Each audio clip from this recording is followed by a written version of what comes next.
आज मैं आपसे एक बहुत ही सरप्राइजिंग डेटा शेयर करने वाली हूँ। क्या आप जानते हैं कि पिछले 50 सालों में चाइना की जो एवरेज हाइट है वो तकरीबन, क्योंकि चाइना में क्या लोगों की हाइट छोटी होती है, लेकिन पिछले 50 सालों में चाइना के जो लोगों की हाइट है वो एवरेज 6 सेंटीमीटर तक बढ़ी है। यही बात अगर हम जापान की करें तो जापान के लोगों की जो हाइट है एवरेज 50 सालों में तकरीबन 7 से 8 सेंटीमीटर तक बढ़ी है। तो अगर हम इंडिया की बात करें तो इंडिया की जो एवरेज हाइट है वो 1 सेंटीमीटर तक कम हुई है। इसका रीजन क्या है?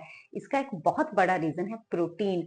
चाहे हम इस चीज को इग्नोर करें, चाहे माने या ना माने, लेकिन ये सच है, क्योंकि चाइना और जापान में उनकी जो डाइट में प्रोटीन है पर डे तकरीबन वो 70 से 80 ग्राम प्रोटीन अपनी डाइट में ले रही है।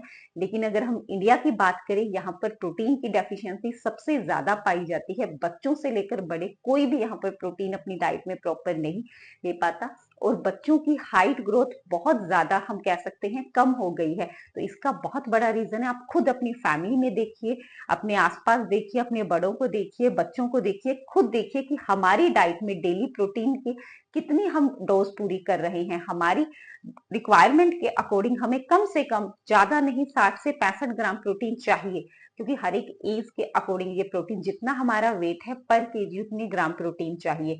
तो अगर आपका 60 केजी वेट है तो 60 ग्राम प्रोटीन चाहिए। तो हम 20 से 30 ग्राम भी प्रोटीन नहीं लेते, और यही बात हमारे बच्चों पर है। तो इसलिए हमारे जो बच्चों की हाइट ग्रोथ नहीं हो रही, सबसे बड़ा रीजन है कि हम प्रोटीन उनकी डाइट में नहीं ऐड कर रहे। तो इस चीज को हम इग्नोर नहीं कर सकते। अपने फैमिली के लिए, अपने आप के लिए, बच्चों के लिए प्रोटीन अपनी डाइट में जरूर ऐड करें, बिकॉज प्रोटीन हर एक एज के लिए जरूरी है। बच्चों की हाइट ग्रोथ के लिए प्रोटीन जरूरी है। हम जैसे लोगों की मसल रिपेयर के लिए प्रोटीन जरूरी है। हार्मोन्स बैलेंस के लिए प्रोटीन जरूरी है।